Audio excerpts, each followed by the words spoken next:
नमस्कार दोस्तों। जय हनुमान, जय माता लक्ष्मी, हर हर महादेव। दोस्तों, सबसे पहले अपनी पूरी सच्ची श्रद्धा से कमेंट में लिखे जय माता लक्ष्मी। माता लक्ष्मी की कृपा से आपके घर में धन दौलत की बरकत होना शुरू हो जाएगी। तो दोस्तों, आज की इस वीडियो में एक बहुत ही महत्वपूर्ण जानकारी देने वाले हैं। जो भी महिलाएं रात में अपने पति के साथ सोती हैं, उन महिलाओं के लिए यह जानकारी बहुत ही जरूरी है। दोस्तों, जो महिलाएं अपने पति से नाराज रहती हैं या अपने पति के साथ नहीं सोती है, तो इस वीडियो को नजरअंदाज बिल्कुल भी मत कीजिएगा। इस वीडियो को आप लोग भी अंत तक जरूर देख लीजिए, क्योंकि यह महत्वपूर्ण वीडियो आप सभी के लिए बहुत ही ज्यादा महत्वपूर्ण है। इसलिए इस वीडियो को अंत तक देखें। चलिए वीडियो शुरू करते हैं। दर्शकों, किसी गांव में एक गरीब सेठ रहता था। जी हां, गरीब सेठ। आप सोच रहे होंगे, सेठ था और वह भी गरीब। ये दोनों विरोधाभासी शब्द एक साथ कैसे? ये सब भाग्य का खेल है। दोस्तों, हर इंसान के जीवन में कभी उतार कभी चढ़ाव आते हैं। उसी तरह दयाराम सेठ भी किसी जमाने में बहुत अमीर हुआ करता था और वह खूब दान धर्म और पुण्य भी किया करता था। लेकिन समय पलटा और वह धीरे धीरे अपना धन खोता गया और आखिरकार आज इस हालत में पहुंच गया कि लोग उसे गरीब सेठ के नाम से जानने लगे। लेकिन वह कहते हैं ना कि अच्छे कर्मों का फल देर सवेर ही सही, मिलता जरूर है। ऐसा ही कुछ इस गरीब सेठ के साथ भी होने वाला था। जिस गांव में यह सेठ रहा करता था, वहां पर एक बार राजा के लोगों ने ऐलान किया कि जिसने भी अच्छे काम किए हैं, वह अपने अच्छे काम गिनवाकर राजा से उसके बदले में जो भी उसका मन हो राजा से लेकर जाए। इस ऐलान को सेठ की पत्नी ने सुन लिया। सेठ की पत्नी बहुत खुश हो गई, क्योंकि वह जानती थी कि अपने अच्छे दिनों में सेठ ने अनगिनत पुण्य के काम किए हैं। यह बात जब पत्नी ने सेठ को बताई तो सेठ भी खुश हो गया और बोला, अगर ऐसा है तो फिर हमें बहुत बड़ा इनाम मिलना चाहिए, क्योंकि हमारे अच्छे कामों की सूची बहुत बड़ी है। अगले दिन सेठ सुबह सुबह 4 रोटियां बांधकर राजा के महल की तरफ चल पड़ा। सेठ के घर से राजा का महल काफी दूर था। सफर लंबा था। आधे रास्ते में पहुंचने के बाद सेठ काफी थक गया। सेठ एक पेड़ की छांव के नीचे बैठकर आराम करने लगा और वहीं पर अपने साथ लाई रोटियां खाने की सोचने लगा। सेठ खाने की सोच ही रहा था कि तभी वहां पर उसके सामने एक गाय और उसके 2 बछड़े आए। सेठ के हाथों में रोटियां देखकर गाय और उसके बछड़े उसके सामने ही आकर खड़े हो गए और उनके हाव भाव से सेठ ने समझ लिया कि वह भूखी है और सेठ से खाना मांग रही है। वह पहले से ही परोपकारी था, इसलिए उसको गाय पर दया आ गई और उसने अपने साथ बांध कर लाई। रोटियों में से 2 रोटियां गाय को खिला दी। कुछ ही क्षण में 2 रोटियां खाने के बाद गाय फिर से सेठ की तरफ देखने लगी तो सेठ के मन में विचार आया कि यह गाय ज्यादा भूख ही लगती है। बेचारी को 2 बच्चों को दूध भी पिलाना होता है। इन 2 रोटियों से उसका क्या होगा? सेठ ने उसके पास बची बाकी की 2 रोटियां भी गाय को खिला दी। पास वाले तालाब से सिर्फ पानी पीकर सेठ अपने सफर में आगे बढ़ गया। राजा के दरबार में जब सेठ पहुंचा तो राजा ने पूरे दरबार के सामने सेठ से उसका नाम पूछा और अपने अच्छे कर्मों के बारे में बताने के लिए कहा। सेठ ने राजा को प्रणाम किया और अपने कामों के बारे में बताना शुरू किया।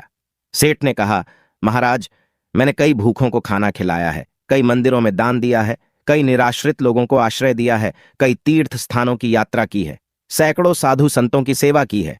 और ऐसे ही दर्जनों काम बताने के बाद सेठ बोला, महाराज, यह है मेरे कई सारे अच्छे कर्मों में से कुछ अच्छे कर्म।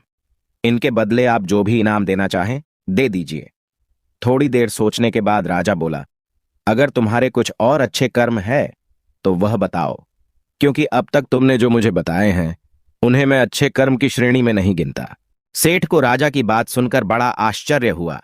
सेठ ने राजा को हाथ जोड़कर कहा, अगर आपको मेरे बताए यह कर्म अच्छे कर्म नहीं लगते या पुण्य कर्म नहीं लगते तो मेरा बाकी के कर्मों का उल्लेख करना फिजूल होगा।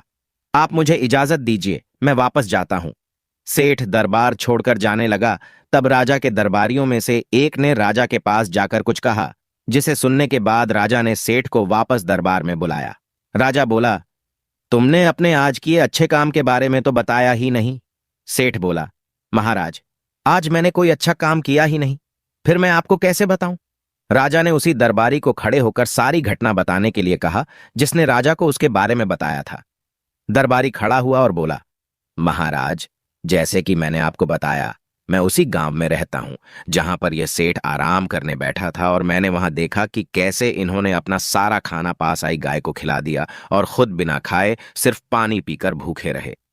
सेठ को पता चला कि राजा किस बारे में बात कर रहा था, तो सेठ ने राजा से कहा, किसी जानवर को खाना खिलाना कौन सा पुण्य का काम है, और इस बात को तो मैंने कब का भुला दिया था। राजा ने सेठ से कहा, मेरे महान गुरुजी के बताए अनुसार मैं भी उन्हीं कामों को पुण्य कर्म मानता हूं जिन्हें करते समय सच में निस्वार्थ भाव से किया जाए, उसी के लिए किया जाए जिसको उसकी जरूरत हो, और सबसे बड़ी बात, उस काम को करने के बाद भुला दिया जाए। यही कारण है कि आज तुमने जो काम किया वह तुम्हारे किए गए आज तक के सभी कामों में सबसे उत्तम और सर्वश्रेष्ठ था, जिसके लिए तुम सच में इनाम के हकदार हो। इसके बाद राजा ने उस सेठ को अपना सबसे विश्वसनीय सेवक का पद दे दिया। उस राजा के दरबार में बैठने का अब अवसर मिल चुका था। वह बहुत खुश हुआ। वह तुरंत जाकर के अपनी पत्नी से बताया कि भाग्यवान, आज मुझे राजा साहब ने बहुत ही बड़ा इनाम दे दिया। उन्होंने मुझे अपने यहां अपना सबसे करीबी सेवक के रूप में रखने को कहा है। यह सुनकर पत्नी खूब खुश हो गई और कहने लगी हैं, भगवान तेरा लाख लाख शुक्र है, आज तूने मेरी सुन ही ली। अब सेठ राजा के निजी सेवक के रूप में राजा के साथ रहने लगा। राजा उस पर बहुत ज्यादा भरोसा करता था, क्योंकि उसे पता था कि सेठ बहुत ही ईमानदार आदमी है। वह कभी भी झूठ और बेईमानी नहीं करेगा। दरबार में जब भी कोई मुख्य कार्य होता तो वह कार्य राजा साहब उस सेठ को ही सौंपते, और राजा साहब का कार्य सेठ भी बड़ी ही ईमानदारी के साथ अपनी देखरेख में ही करवाता था। एक दिन राजा अपने महल में बैठा हुआ था और वहां पर उसका निजी सेवक सेठ भी उन्हीं के साथ बैठा हुआ था। तभी अचानक वहां पर एक सिपाही आता है और राजा से कहता है कि राजा साहब, आपसे कोई साधु मिलना चाहता है। तब राजा ने आदेश दिया कि उसे सम्मानित पूर्वक हमारे पास ले आओ। सिपाही बाहर जाता है और साधु को अपने साथ सम्मान पूर्वक अंदर लेकर आता है। राजा उसे साधु को बड़े सम्मान पूर्वक अपने महल में रखता है और उसे भोजन पानी आदि करवाता है। इससे साधु राजा साहब से बहुत खुश हो जाते हैं। उसके बाद साधु राजा साहब से कहते हैं कि हे राजन, मैं आपकी सेवा भाव को देखकर बहुत प्रसन्न हुआ, इसलिए मैं आपको एक छोटी सी सीख देना चाहता हूं, जिसे अपने जीवन में जरूर उतार लीजिएगा। उन्होंने कहा कि हर पुरुष को सदैव इस बात का याद रखना चाहिए कि हमेशा किसी भी पुरुष को अपनी पत्नी से बहुत अच्छे संबंध रखने चाहिए, और यदि कभी पति या पत्नी के बीच में कोई अनबन या कोई झगड़ा होता है तो उसे समय रहते जरूर सुलझा लेना चाहिए, क्योंकि पति पत्नी के आपसी कलह के कारण घर में गरीबी और दरिद्रता वास करने लगती है।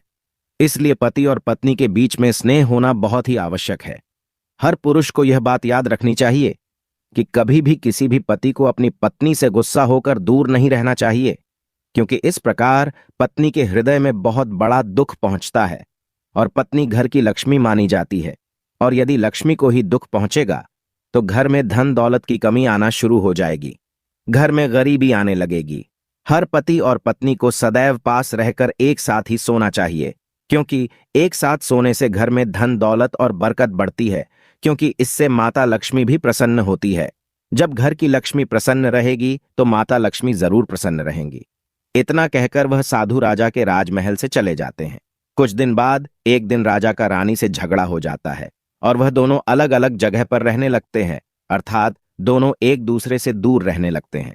रानी अपने कक्ष में सोती थी, राजा अकेले अपने कक्ष में सोते थे, लेकिन रानी राजा को हर रात देखने के लिए उनके कक्ष में जरूर जाती थी।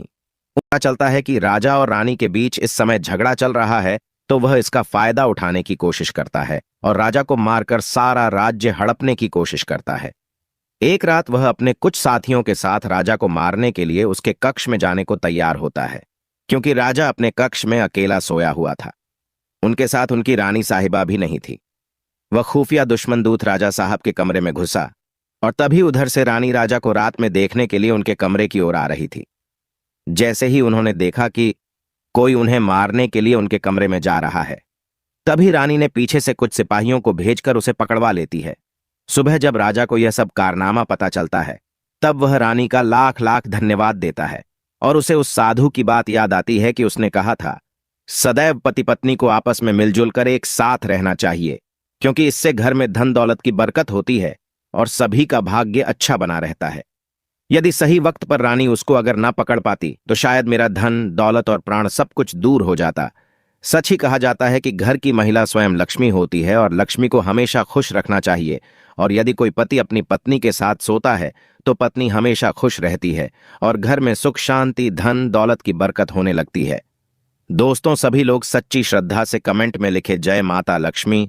माता लक्ष्मी की कृपा से आप सभी के घर में धन दौलत की कभी कमी ना हो।